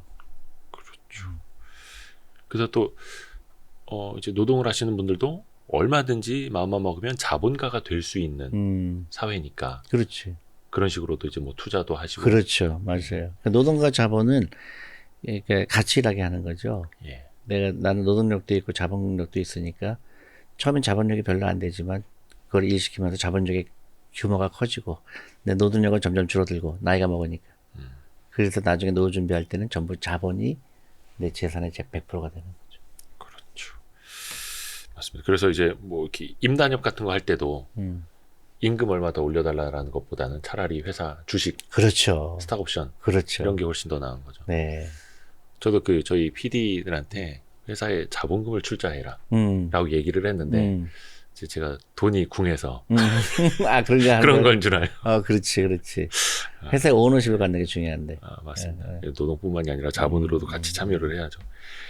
요거 이제 책에서도 이제 K금융 이런 말씀을 좀 해주셨는데 우리나라 뭐 K팝, K문화, 뭐 K푸드 다 잘 되는데 특히 이제 금융은 굉장히 좀 낙후되어 있고 이게 언젠가는 이제 K금융 이런 표현을 쓸 수 있는 날이 올까요? 저는 올 수가 있는데 예. 지금식으로 하면 안 온다고 생각하죠. 지금식으로 해서 예를 들어서 뭐 이제 CEO 임기가 있다든가 예. 그다음에 자산운용사의 중요성을 모른다든가 또 교육을 그렇게 구형성하는 교육이 계속된다든가 네. 그러면 제가 안타깝게도 안 되겠죠. 그래서 저는 조금 우리 교육이 좀 더 글로벌해야 돼요. 그래서 지금 좋은 찬스가 온 게 홍콩이 지금 중국이 망가뜨리고 있잖아요. 네. 홍콩에 엑소더스가 일어나고 있잖아요. 싱가포르는 그걸 굉장히 좋은 기회로 보거든요. 홍콩의 어떤 그 정치적인 문제 때문에. 싱가포르하고 인도 이런 데에서는 싱가포르가 갖고 있던 금융 허브를 자기네가 갖고 싶어 하거든요. 그러니까 홍콩의 금융 허브가 싱가포르로 막 그렇죠. 넘어오게 되는. 네. 한국도 그렇게 된다고 보거든요. 예. 한국 송도 같은 데가 네. 금융 허브로 만들 수가 있거든요. 네. 근데 두 가지 조건이 필요해요. 금융 허브가 되려면. 네. 첫 번째가 세금을 깎아줘야 돼요. 그 외국 사람들이 거기서 거주할 때 거기 네. 안에서 있는 세금은 싱가포르나 홍콩보다 훨씬 더 유리하게 돼. 많은 사람들이 싱가포르 가는 이유는 그 텍스 때문에 그래요. 그래서 말 그대로 유인책이 필요한 거죠. 그렇죠. 예. 두 번째, 해고가 쉬워야 돼요. 두 가지가 아주 절대적. 그래서 송도라든가 뭐 이런 아주 작은 지역 있잖아요. 네. 그걸 스페셜 그런 외국인 금융 특구로 만드는 네. 게 저는 너무너무 중요하다. 그래서 이 절의 찬스가 오고 있다. 홍콩이 저렇게 쇠퇴할 때 한국이 금융 허브가 될 수 있다. 그게 나는 K금융이라고 보거든요. 근데 또 그렇게 하면 모르겠습니다. 이게 옛날 생각일 수는 있는데 외국 기업에 너무 퍼준다. 뭐 역차별한다. 아니야. 그거는 이런 말 나오잖아요. 그 지극히 잘못된 거예요. 네. 외국 예를 들어서 블랙락의 그 헤드쿼터가 한국에 온다. 네. 그러면 쌍수 들고 환영을 해야 되는데. 그렇죠. 예. 왜냐하면 그 사람들은 돈만 오는 게 아니에요. 거기에 부수되는 노하우도 오고, 예. 그다음에 그 회사가 갖고 있는 기업도 오게 되고, 이건 이루 말할 수가 없죠. 그래서 돈이 넘쳐나야 돼요, 한국에. 외국 자본이. 네. 그래서 이게 홍콩처럼 막 뭐라 그럴까요. 대규모의 자금들이 한국에 들어와서 새로운 기업에도 투자하고, 또 우리 젊은 사람들이 창업하는 데 투자하고, 이렇게 막 붐이 일어나야 돼요. 근데 지금 안타깝게도 한국의 외국인 주식시장의 그 지분율이 점점 줄어들고 있잖아요. 그렇더라고요. 외국인 보유 지분율 뭐 이런 것도 좀 낮아지는 추세기도 하고. 근데 이제 많은 사람들이 제가 이제 대화를 하다 보면 그러다가 외국인 돈 벌어주면 어떻게 이런 얘기가 해요. 그죠. 뭐 배당 많이 하고 하면 이제 외국인이 다 그렇죠. 빼나가는 거 아니냐. 그건 너무나 근시안적인 얘기예요. 외국인들 돈을 벌어가는 걸 봐야 친구들이 더 올 거 아니에요. 근데 그게 이제 돈만 오는 게 아니라 기술력도 오는 거거든요. 네. 투자가 또 되니까. 그렇죠. 예. 그러니까 그거는 그렇게 단순히 볼 게 아니라 외국인 큰 대규모 자본들이 한국에 들어오는 유인책을 써야 돼요. 그렇죠. 이거는 뭐 세계 각국이 다 경쟁하는 바이고, 그렇죠. 특히 이제 리쇼어링 막 이러고 하면서 바이 아메리카 이러면서 자국으로 지어라, 뭐 세금 깎아줄게, 공장 데려와라, 투자해라 이렇게 하는데 어떻게 보면 우리나라는 세제 혜택을 그렇게 공격적으로 주기도 뭐하고, 그렇죠. 뭐 돈이 그렇죠. 많은 나라도 아니고, 뭐 우리가 뭐 아니요, 우리는 돈은 많은 나라예요. 돈 많아요? 돈 많죠. 아, 그래요. 이제 세계 10대 경제 대국이 됐는데 돈은 많은데 그 돈을 어떻게 쓰는지를 모르는 거예요. 그 돈이 다 은행에 들어가 있거나 그 돈이 많아요, 한국이. 고여 있다. 고여 있죠. 일본도 많았죠. 30년 전에. 그 돈이 어디 들어갔어요, 일본은요? 부동산에 들어갔죠. 옛날에. 예. 부동산에 들어갔죠. 생산성이 있는 대로 들어가지 못한 게 일본이 가장 치명적으로 실수한 거예요. 기업에 들어가지 못한 거예요. 우리도 약간 우리도 그랬지. 우리도 예. 똑같잖아요. 가계에 더하죠, 일본보다. 예. 그러니까 가계의 부동산 비중이 한국은 80%잖아요. 네. 일본도 40-50%밖에 안 돼요. 맞습니다. 그래서 약간 말씀하신 것처럼 외국 자본이 계속 머물 수 있는 환경을 만들어주고, 그렇죠. 외국 자본에 대한 친화적인 태도도 필요하고, 또 반대로 그렇죠. 우리가 자본을 가지고 또 외국으로 나가서 그렇지. 그들에게 우리가 또 외국인 투자자로서의 대우도 받는 거고. K금융. 그게 K금융이죠, 진짜. 맞습니다. 근데 이제 그런 기업들을 유치하기 위해서 이제 세율을 낮춰주는 것도 필요하다고 말씀해 주셨는데, 반대로 국내에서 금융 투자를 통해서 얻어들이는 소득에 대해서도 분리과세를 한다거나 좀 세율을 낮춰줘야 된다는 생각도 대표님도 갖고 계시는 거죠. 저는 한국은 그동안 너무 좋았죠. 투자가 입장에서는 네. 세금을 안 내니까. 특히 뭐 주식 투자나 양도세가 그렇죠. 없었으니까. 캐피탈 게인스 텍스가 없었으니까 좋았죠. 네. 근데 외국 같은 경우는 당연히 있죠. 근데 이제 팔았을 때, 안 팔았을 때 괜찮죠. 네네. 팔았을 때, 근데 이제 미국의 세법 얘기 들으면 미국은 이제 세금 보고할 때 판 거 중에서 돈 번 거하고 돈 잃어버린 거하고 그거를 상세를 시키잖아요. 네. 그리고 이제 그래서 마이너스가 됐다. 네. 그러면 내 세금에서 내 소득에서 공제를 할 수가 있어요. 네. 예를 들어서 뭐 5,000불이 손해 봤다 그러면 5,000불을. 근데 예를 들어서 이제 그게 다 되는 건 아니고 이제 해마다 조금씩 늘어나긴 하지만 그 손실 상계를 하는 게 내 금융소득뿐만이 아니라 노동소득에서도 그렇죠. 상계가 되는 거예요? 그렇죠. 예를 들어서 내가 주식 투자하다가 5천만 원 잃었어. 근데 연봉이 5천만 원이야. 세금 얼마를 내야 되는데 그러면 나는 세금 아예 안 내도 되는 막 이런 거예요? 그 정도까지는 아니지. 그러니까 내가 과정이구나. 그렇게 내가 이제 5천만 원이 연봉인데 네. 5천만 원 손해 봤어요. 네네네. 그러면 이제 예를 들어서 5천만 원이 아니라 500만 원까지 되는 거지. 근데 그게 이제 내년에도 돼요. 2월. 2월이 돼요. 그러니까 예를 들어서 전체가 5천만 원인데 네. 이제 가정이 계속 손해를 봤다. 아하. 그러면 500만 원씩 10년이 되는 거죠. 예를 들어서. 그 법인세 낼 때 적자가 누적되어 있으면 그런 식이나 그게 이제 다 비슷하죠. 돼 쌓일 때까지 그렇죠. 법인세 이연이 되는 것처럼. 그렇죠. 그렇죠. 아. 그러니까 세금을 내더라도 좋은 점이 있고 나쁜 점이 있죠. 또 하나는 뭐냐면 장기 투자한 거와 단기 투자한 거 차이죠. 아하. 예를 들어서 내가 5천만 원 벌었는데 네. 단기 투자로 벌었어요. 네. 세율이 굉장히 높아요. 근데 장기 투자했을 때 1년 이상 투자했을 때는 세율이 낮죠. 그것도 이제 롱텀 개인이냐 아니면 쇼텀 개인이냐에 따라 틀리죠. 맞습니다.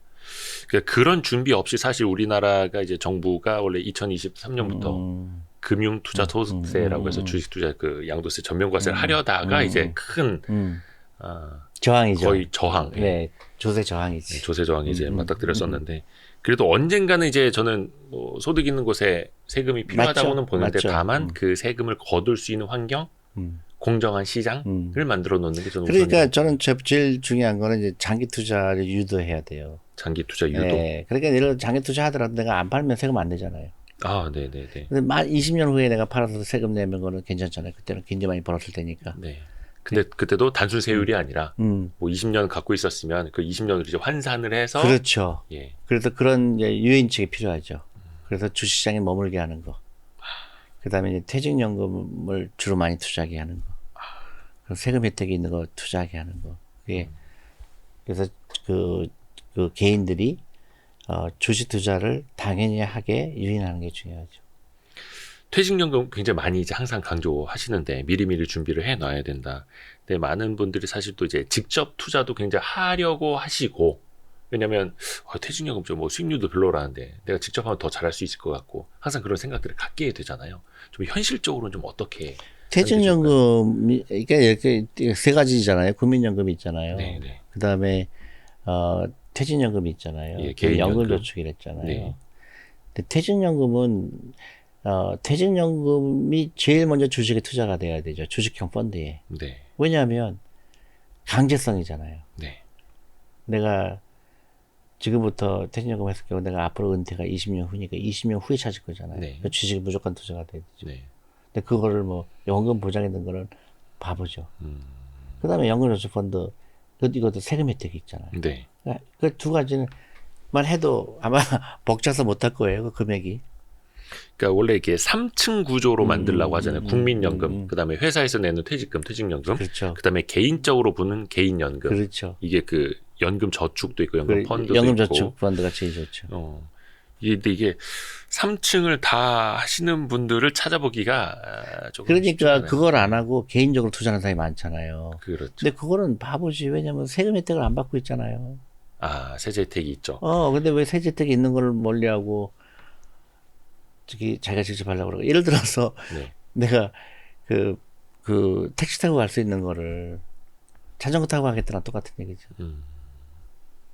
근데 약간 그런 것도 있는 것 같아요. 저기 개인연금 하나 들어서 하는 것도 좋기는 하지만 내가 하면 더 잘할 수 있을 것 같거든요. 그거는 이제 그런 일 안 일어나요. 왜냐면 세금 혜택이 있는 게 훨씬 유리하기 때문에. 연금저축펀드 같은 경우는 특히 장기간 이렇게 놓고 보면 예, 그럼요. 절대 못 이기죠. 아하. 또 연금저축펀드 같은 경우 세금 혜택을 따지게 되면 네.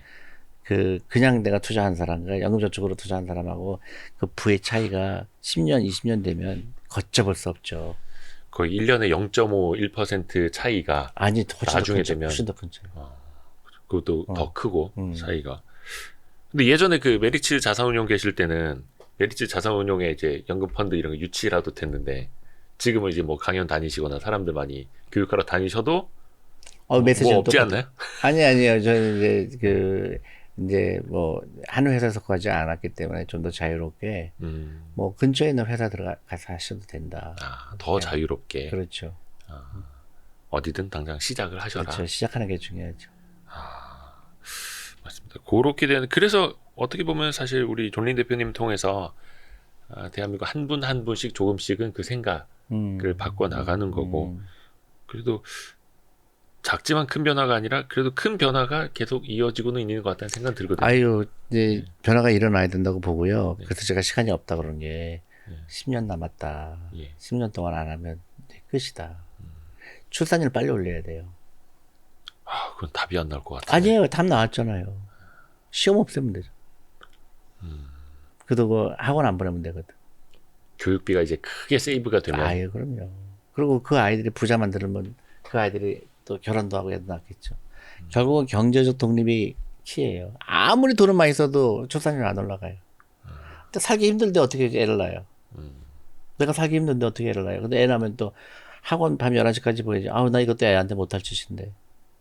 근데 그 짓은 다 하죠. 하잖아요. 그러니까 이게 상식적이지가 않은 거지. 그게 우리나라의 문화예요. 네. 남을 따라가는 문화. 그건 레드오션이거든. 남 따라가는 건. 그 자녀한테 금융교육 시킬 때 네. 저도 요즘에 이거 좀 큰 관심사여서 어떻게 하는지 좋지. 일단은 많은 분들이 계좌 만들어주는 것까지는 하세요. 근데 그 이후에는 애들한테 뭔가 뭐 종목 선정을 알려줘야 되는 건지 뭘 아니면 그냥 펀드만 아이 이름으로 해 놓으면 아이에게 금융교육이 된 건지 이걸 좀 어떻게 분간을 해봐야 될까요? 일단 우리 캠프에 오시면 되고요. 네, 캠프에 못 오게 되면 네. 너무 어렵게 생각할 필요 없어요. 저녁 먹으면서. 예. 야, 그 아빠도 그렇고 연금저축펀드 들었는데 이 펀드 들었는데 이 펀드가 펀드 매니저 어떤 사람이더라. 그다음에 만약에 주식을 샀다. 네. 그러면 주식 산 얘기하면서 얼마 벌었다 그런 것보다는 야 나도 저기 주식 투자를 처음 해보는데 너 나랑 같이 한번 해보자. 너 어쩌면 무슨 주식 살까? 그럼 아이가 뭐 아이디어가 있겠죠. 야 너 제일 좋아하는 게 뭐야? 그럼 나는 게임. 그럼 게임 회사 그 어떤 상장회사야? 상장회사 아니에요. 그때부터 시작하는 거죠. 내가 가정 주부 투자 클럽에서 얘기하거든요. 네. 멀리 생각할 거 없다. 일단 슈퍼마켓에 가서 내가 그 사는 물건들 보고 이게 만약에 상장회사면 일단 시가총액이 뭔지 알아와라. 예를 들어 내가 아이스크림 샀는데 아이스크림 만드는 회사가 막연하잖아요. 이 회사가 어떻고. 시가총액을 봐라. 그러면 벌써 공부해야 되잖아요. 네. 이거 3천억이네. 2천억이네. 이거 1,500개 안 하네? 와, 이렇게 좋은 게 왜 1,500개 안 하지? 나 이거 사도 되겠네? 그러다가, 이제, 1,500개 안 되는 이유가 있구나. 예를 들어서. 그렇죠. 파악을 하나씩 그렇죠. 해가고. 경영진이 이상하든가, 아니면 뭐, 옛날에 경영진이 감옥에 갔다 왔다든가. 아니 뭐 주식 수가 너무 많거나. 그렇죠. 그래갖고 뭐, 예를 들어서, 이 회사가 뭐, 매출액이 줄어들 수밖에 없다든가, 아니면 이상한 뭐 옛날에 코퍼리 거버사 엉망인데, 아이하고 이런 얘기 하면은 하루 종일 얘기해도 재밌죠. 그리고 아이하고 이 반등이 생겨요. 토론이 되는. 그럼요. 네. 아이는 되게 신기하거든요. 야, 너 아빠도 이 회사 주인이 되고 싶은데 너는 어떻게 해? 그럼 애가 또 싫어할 수도 있잖아. 아빠 나 이거 별로 안 좋아해. 그럼 왜 안 좋아해? 아빠는 좋은데. 나는 요새 맨날 집에 가면 와이프하고 이런 얘기 하거든요. 테슬라 주식도 얘기하고 뭐. 너무 재밌어요. 너무 재밌어 하죠. 네. 와이프랑도 해야 돼요. 네. 그래서 주부 투자 클럽이 미국엔 주부 투자 클럽이 많잖아요. 네. 수익이 되게 좋아요. 왜냐? 슈퍼마켓 가서 그 물건들을 보거든. 근데 우리나라는 주부들이 주식 시작하면은 그때가 꼭지라고. 근데 실제로 제가 그걸 느끼고 있는 게 뭐냐면요. 저희는 이제 구독자 통계를 보잖아요. 영상을 어떤 연령대가 어떤 성별이 많이 보는지. 저희가 1년 반 전, 그러니까 초반만 하더라도 여성 비중이 굉장히 많았어요. 거의 진짜 드물 정도, 거의 5대5 비중까지 갔었어요. 나 때문인가? 아무튼. 근데 최근에 남성 비중이 거의 7대3, 7까지 커졌고 거의 80% 육박하는 거 이제는. 그래서 아니 원래 남성들이 좀 투자를 많이 하시지만 여성분들이 먼저 지쳐서 떨어나가셨나? 먼저 포기하셨나라는 생각도 드는 거예요. 되게 신기하네요. 예. 그래서 그럴 수도 있겠다. 왜냐하면 투자 경력도 짧을 수도 있고, 그렇죠. 그래서 계속해서 좀 여성분들이 더 많이 관심을 갖고 공부하실 수 있게끔 좀 노력을 해야겠다. 그래서 좀 되게 신기하네요. 예, 그래서 얼굴에 뭐 좀 더 발라야겠다. 근데 이제 존리 선생님도 우리 대표님도 이야기를 하셨습니다만 그런 거 있는 것 같아요. 이제 많은 사람들이 되게 단편적으로 받아들입니다. 그러니까 주식은 그냥 사기만 하는 거다. 시가총액만 보면 된다. 딱 거기서 끝나버리는 거예요. 왜냐하면 기억은 되게 단편적인 메모리잖아요. 근데 그 뒤에도 말씀하신 것처럼 뭐 경영진이라든지 주식수라든지 여러 가지를 봐야 된다고 말씀을 해주셨는데 이 이야기가 들린 것 중에 하나가 뭐냐면 아이들 게임을 좋아하면 그 회사에 관심을 갖고 주식을 사면 된다. 근데 한 20년, 21년 초 막 로블록스 이런 거 좋다고 메타버스 시대가 온다. 많이들 샀지 않습니까? 그러다 이제 금리가 올라가면서 이제 작살이 나니까 아이들이 아버지, 어머니에게 물어봤다는 거죠. 이게 뭐냐? 그럴 때는 뭐라고 설명해 줘야 됩니까? 그때 아니, 뭐 성장주와 금리의 관계를 설명해 주면 되는 겁니까? 아니 그것도 그렇지만 네. 그러니까 주식이라는 거는 겸손하게 만드는 거죠. 겸손한 거예요. 그때 남들이 하는 걸 무조건 따라가는 게 큰 미스테이크라고 보는 거죠. 예를 들어서 나 테슬라라는 주식을 되게 좋아했거든요. 네. 근데 도저히 그 가격을 살 수가 없는 거예요. 어. 근데 막 옛날 첨부할 때는 아, 네. 야 저거는 말이 안 된다. 그러다 요새 200불로 떨어지니까 네. 너무 좋은 거예요. 아. 사는 게 부담이 없는 거예요. 예를 들어서. 아. 그런 거죠. 그래서 아이들하고 그런 얘기 하는 거죠. 타이밍을 맞추려고 하지 말고 그런 남들이 하니까 뭐 예를 들어 스토리텔링에 사는 사람은 실패할 가능성이 커요. 특히 바이오. 아. 야, 저 회사 뭐 신제품 만들었대는데 저거 대박이야. 그렇게 사는 사람들이 되게 많잖아요. 네. 근데 실패할 가능성이 크죠. 밸류에이션이 이미 그럴 때 버블일 가능성이 커요. 근데 그런 거는 어떤 경우는 피해가지 못할 수가 있어요. 네. 어떤 때는 뭐 그 정말 좋다고 생각했는데 떨어지는 경우도 있죠. 그런 거는 어쩔 수가 없지만 대부분의 실패하는 이유는 남들이 좋아하니까 나도 좋아하는 거거든요. 저는 한국 주식에 그 이제 이피션트 아니냐 아니냐의 차이인데 한국 주식에 이 작은 기업들이 너무 싼 거예요. 뭐 예를 들어서 이렇게 네. 잘 알려지지 않은 기업들이 너무 밸류에이션이 싼 거예요. 우리나라는 약간 뭐라 해야 될까? 유행이 빠르잖아요. 사람들도 뭐라 해야 될까? 좀 쏠림 현상? 그렇지. 그다음에 대중적인 것도 많이 좋아하고 그래서 한쪽으로 쏠릴 때 그쪽으로는 돈이 확 몰리는데 또 소외주는 계속 소외되어 있고 이른바 아까 말씀해 주셨던 스토리텔링, 컨셉, 내러티브 여기 안 맞으면은 아유 저런 거 뭐하러 하니? 막 이렇게 그렇지만 되고. 그걸 거꾸로 하면 돈 벌죠. 남들이 하는 거 거꾸로 하면 돈 벌죠. 네. 그거예요. 그래서 현명한 투자가들은 남을 안 따라가는 거죠. 그 거꾸로 하라라는 건 오히려 그게 가격이 싸져 있어요. 그렇죠. 그게 기회예요. 그거를 봐야 하는데 참 그게 어렵습니다. 그게 되게 예, 신기하잖아요. 예. 가격이 빠지면 안 사요, 사람들. 그죠. 인간의 본성을 그러니까. 거슬러 가야 되는 거잖아요, 그러니까. 사실은. 가격이 막 빠지면 그때 막 익사이딩 해야 되는데, 아이씨. 음. 안 사요. 또 올라가면 사요. 신기하죠. 저는 근데 그것도 그런 생각을 해요. 그러니까 인간의 본성과 관련된 거예요. 그러니까, 예. 그래서 그 투자는 훈련이라는 거예요. 훈련. 투자는, 그러니까 기술이 아니다. 훈련이다. 아. 그러니까, 막, 사람들 그러잖아요. 언제 들어가요? 언제 빠져요? 그건 기술이에요. 근데 기술은 한두 번 들어가지만 계속 들어갈 수가 없어요. 결국 확률이거든요. 그럼 50대 50이에요. 그럼 결국 손해볼 수밖에 없어요. 근데 이게 가장 유명한 그 투자 격언 중에 하나가 탐욕에 팔고 공포에 사라라는 거잖아요. 근데 이게 어떤 사람들은 아예 그 기질 자체가 그래서 남들이 공포를 느낄 때 씩 웃으면서 막 줍줍하고 이런 분들이 있는 반면에 대중은 그렇지 못하지 않습니까? 존리 대표님 같은 경우에는 그러니까 성향으로 개인적인 그냥 성격은 어떤 스타일이에요? 아니, 그러니까 나는. 옛날에는 그럼 어떤 스타일이셨어요? 그게 아니고 나는 이제 그거죠. 그러니까 주식을 샀을 때, 이 주식을 살 때 굉장히 조심하는 거는 내가 10년 동안 들고 있을 거냐, 이제 판단이거든요. 네. 그러니까 살 때는 굉장히 조심을 해야 되죠. 네. 근데, 예를 들어서 내가 어떤 주식을 사고 싶은데 가격이 예를 들어 주당 5만 원인데, 굉장히 괜찮아요. 네. 근데 너무나 많은 사람이 그때 사기를 주저해요. 왜 주저하냐? 혹시 4만 원 되면 사야지. 근데 그게 그 많은 잘못을 유도해요. 그러면 5만 원인데 지금 내가 살까 말까 했는데 4만 원이 되면 사야 되겠다 했어요. 네. 그러면 5만 5천 원 되면 어떡하죠? 이래도 못 사고 저래도 못 사고 막. 그렇죠. 예. 근데 6만 원 되면 아이씨 5만 원대 살 거 그랬죠. 그렇죠. 7만 원 되면 야 큰일 났다. 7만 원 되고 사는 거예요. 아. 우리가 집 못 사면 큰일 날 것처럼 생각해갖고 그렇죠. 뭐. 추격 매수라고 그러죠. 그렇게 돼요. 그래서 그게 훈련인 거죠. 그래서 내가 5만 원이 됐을 때, 이 회사 밸류에이션을 본다든가 아니면 이 회사의 펀더멘털을 봤을 때 5만 원이면 괜찮네. 사는 거예요. 근데 사람들은 4만 원 될 때 내가 기다리려고 해요. 그러다 마켓 타이밍을 하게 되죠. 그래서 4만 원 진짜 사면, 나는 영리한 것 같아.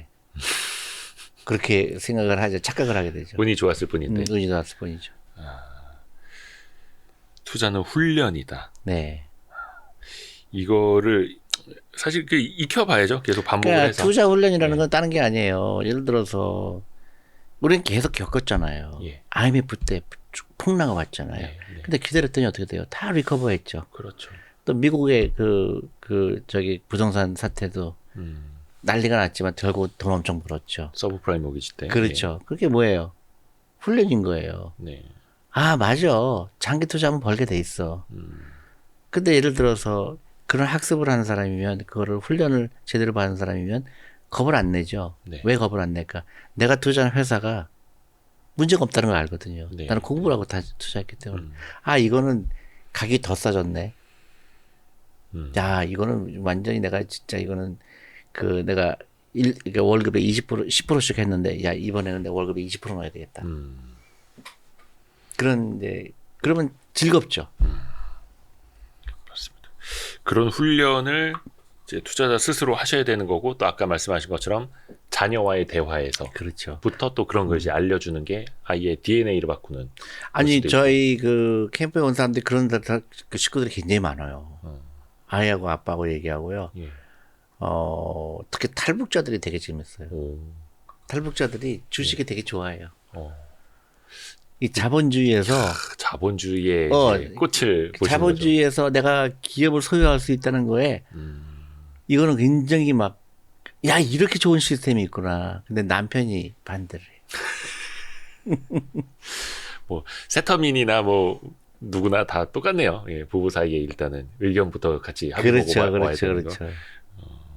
존 리 새로운 10년의 시작 이 책을 좀 많은 분들이 보시고 또 한번 이제 생각을 가다듬고 또 자녀랑도 어떤 투자 문화, 가정의 문화 어떻게 가져갈 건지 한 번쯤은 이제 생각을 해보시면 좋을 것 같습니다. 그리고 저는 이제 그 정말 원하는 거는 우리 젊은 사람들 있잖아요. 네.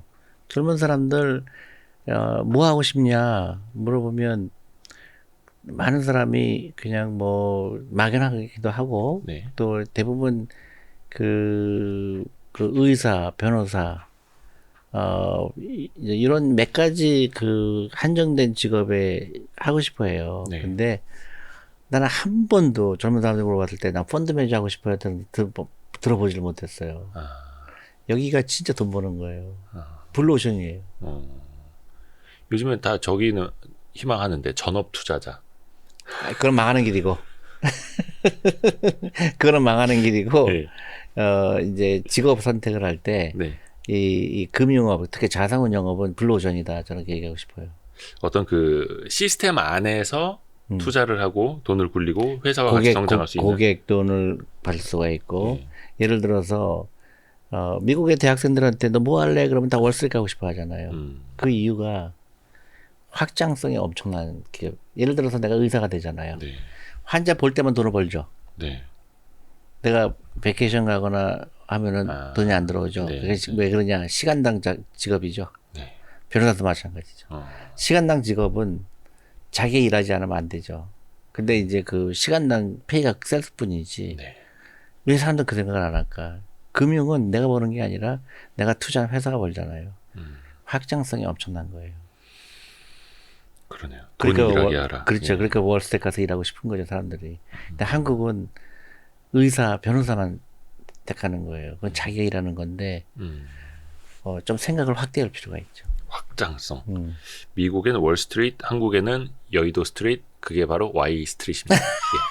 예. Y 스트리트. 오케이. 그런 의미입니다. 알겠습니다. 예, 질문도 많이 하는 Y 스트리트이고요. 사실 오늘 그 존리 대표님이 뭐 조금 되게 나오시기까지 결정이 이제 쉽지는 않으셨을 텐데 이렇게 찾아주셔서 너무 감사드리고요. 계속 많은 이제 소통을 또 하실 거죠? 아니 당분간은 이제 뭐 이게 제가 이렇게 많이는 안 하려고 그래요. 왜냐하면 더 바빠졌어요. 더 바빠지셨어요? 네, 이제 금융교육 하는 거에 더 옛날보다 더 바빠져서 이제는 그쪽으로. 그러니까 2,500곳을 방문하셨다고. 네, 내가 그 대강 세 보니까 예. 9년 동안 2,500회를 했더라고.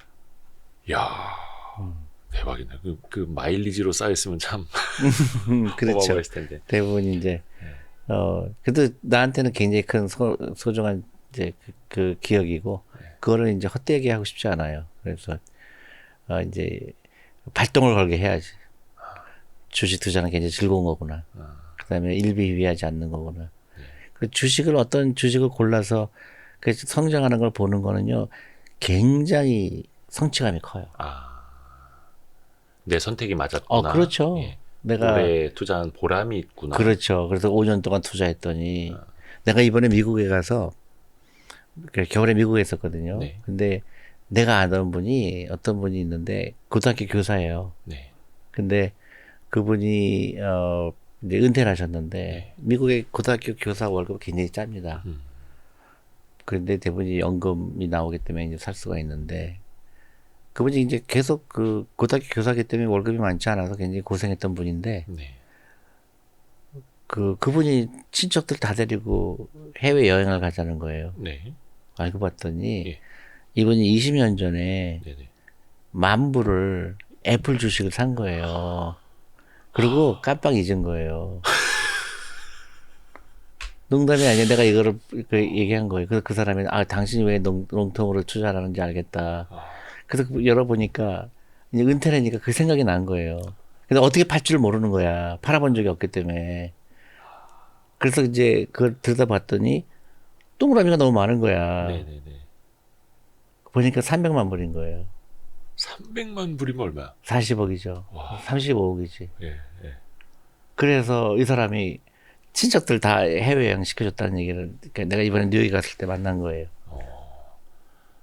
나도 좀 그렇게 좀 까먹어야 되는데 자꾸 중요한 것만 까먹고 이거. 그러니까 그래서 결국은 좋은 기업이나 좋은 펀드나 그래서 연금저축 같은 거 계속 하시라. 그러니까 그 10,000원도 좋고 20,000원도 좋고 꾸준하게 하시라 그겁니다. 그러니까 2022년에 뭐 손해 봤다고 해서 그게 뭐가 중요해요. 그렇죠. 2022년에도 계속 적립식으로 돈을 부었다면. 그렇지 훨씬 난 거죠. 오늘 이제 존리 대표님과 오랜만에 같이 배웠고요. 종종 이렇게 좀 뵙기를 또 이제 기원하겠습니다. 알겠습니다. 고맙습니다. 대표님. 네, 고맙습니다. 고생하셨습니다.